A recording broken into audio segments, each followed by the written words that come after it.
Hello students, ये important questions का part number 7 है। अगर प्रीवियस पार्ट्स आपने नहीं देखे हैं तो प्लीज़ चैनल के प्लेलिस्ट में जाके देखें, आपको मिल जाएंगे।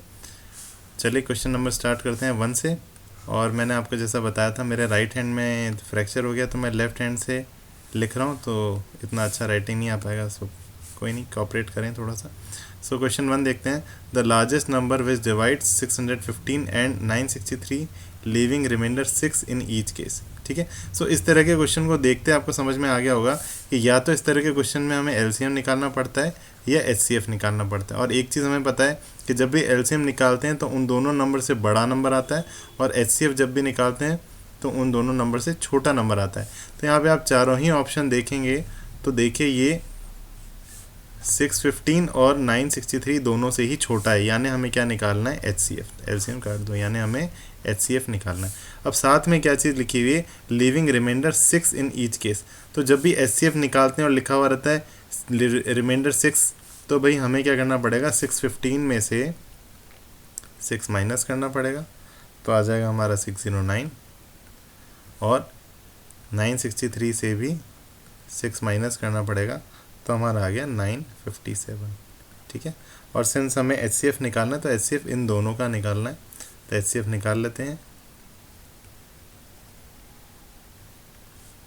ठीक है। सबसे पहले तो दिख ही रहा है ये 3 से डिवाइड हो जाएगा।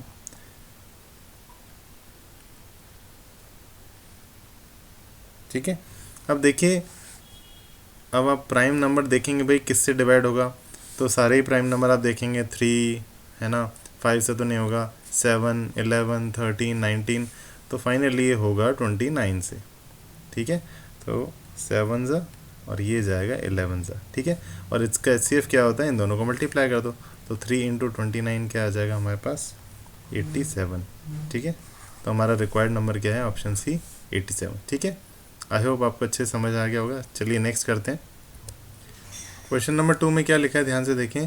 If a is an odd number, a odd number है, ठीक है, and B is not divisible by 3। तो जनरली ऑड नंबर कौन से होते हैं, 3 से डिवाइड होने वाले होते हैं। तो बोल रहे हैं, देखिए एक बार लिख लेते हैं, ए तो क्या बोल रहा है भाई, ऑड नंबर है, ठीक है, यानी 2 का मल्टीपल नहीं है। और बी बोल रहा है कि नॉट डिविजिबल बाय 3, यानी मोस्ट प्रोबेबली इवन होना चाहिए। ठीक है। यानी कुल मिला के संक्षिप्त में कहना चाह रहा है कि भाई ए और बी क्या है, को प्राइम नंबर्स है। क्या है, को प्राइम नंबर्स, इसमें कोई कॉमन फैक्टर नहीं है, ऐसे नंबर है। और अब जानते हैं कि एलसीएम जब भी निकालते हैं दो को प्राइम नंबर के, तो वो क्या होते हैं, उन दोनों के प्रोडक्ट होते हैं। फॉर एग्जांपल आपसे बोला जाए 7 और 11 का एलसीएम निकालिए, तो ऑब्वियसली आप 7 इंटू 11 करके 77 निकाल देंगे, इसका एलसीएम है ना। सो ए और बी का एलसीएम क्या होगा, ए इंटू बी होगा। चलिए अब क्वेश्चन पढ़ते हैं। क्वेश्चन बोल रहा है LCM of A and B is P, यानी P is equal to A B है ना, इन दोनों का एलसीएम है ए बी। तो बताइए LCM of 3a into 2b क्या होगा।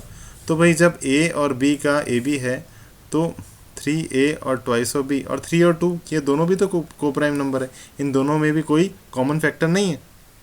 तो इसका भी क्या होगा, 3a इंटू 2b, यानी 3 2 ज़ा 6 टाइम्स ए बी। और ए बी की वैल्यू क्या बताई थी, p।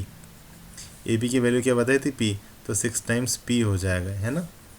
पी क्या बोला था, ए बी है, देखिए। ठीक है। तो इसका ऑप्शन क्या होगा, ऑप्शन नंबर सी। ठीक है। अगला क्वेश्चन नंबर 3 क्या बोल रहा है, if a and b are coprime numbers, अगर ए और बी को प्राइम है, then a square and b square are. अब देखिए सिंपल सा एग्जांपल ले लेते हैं। लेट से ए है आपका 2 और बी है आपका 3, तो ए स्क्वायर क्या हो गया, ये भी 4 हो गया, और बी स्क्वायर 3 3 से ये 9 हो गया। तो 4 और 9 क्या हैं, ऑब्वियसली ये भी को प्राइम नंबर्स है, मतलब इनमें भी कोई कॉमन फैक्टर नहीं है। ठीक है। जब ए और बी में कोई कॉमन फैक्टर नहीं है तो इनको कितना स्क्वायर कर लो, क्यूब कर लो, इन ये रिजल्टिंग जो आएगा वो दोनों भी को प्राइम ही होंगे। तो इसका आंसर क्या है, ऑप्शन नंबर ए। ठीक है, ईजी है।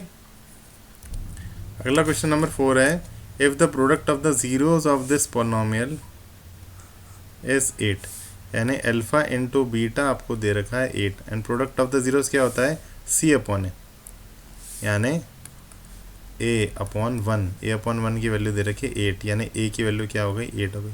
सो ए की वैल्यू आ गई, तो हमारे पास पॉलिनोमियल क्या हो गया, x square minus 9x plus 8।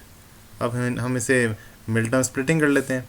सो 2 2 2 होता है 9 का ये तो हो ही गया, 8 और 1 से 9 बन गया, माइनस माइनस कर दो, ठीक है।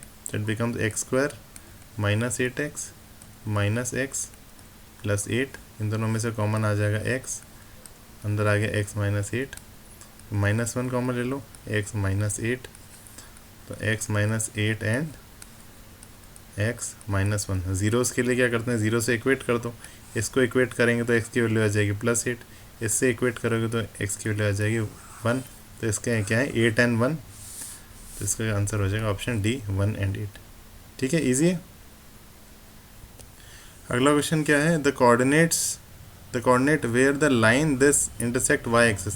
अब देखिए कोई भी लाइन है वो वाई एक्सिस को जहाँ पे भी इंटरसेक्ट करेगी वो पॉइंट क्या होगा, it is of the form 0, y, है ना। x की वैल्यू क्या होगी उसमें 0 होगी, सिंस x कोऑर्डिनेट या और वी कैन से एब्सिसा 0 होगी, तो उस इसमें x की वैल्यू 0 पुट कर दो, x minus y is equal to 8 में x की वैल्यू 0 पुट कर देंगे तो y की वैल्यू क्या आ गई, माइनस वाई इक्वल टू 8 है तो y इक्वल टू माइनस 8, तो इस पॉइंट के कोऑर्डिनेट्स ऑब्वियसली क्या होगा 0, y और y की वैल्यू माइनस 8, यानी पॉइंट क्या हो गया 0, माइनस 8, ऑप्शन नंबर सी, ठीक है। चलिए बच्चों, आपको पसंद आया तो प्लीज़ सब्सक्राइब करें, और फर्दर क्वेश्चंस के लिए आप प्लेलिस्ट में जाके देखें, बहुत सारे क्वेश्चंस हैं, ठीक है बच्चों, थैंक यू।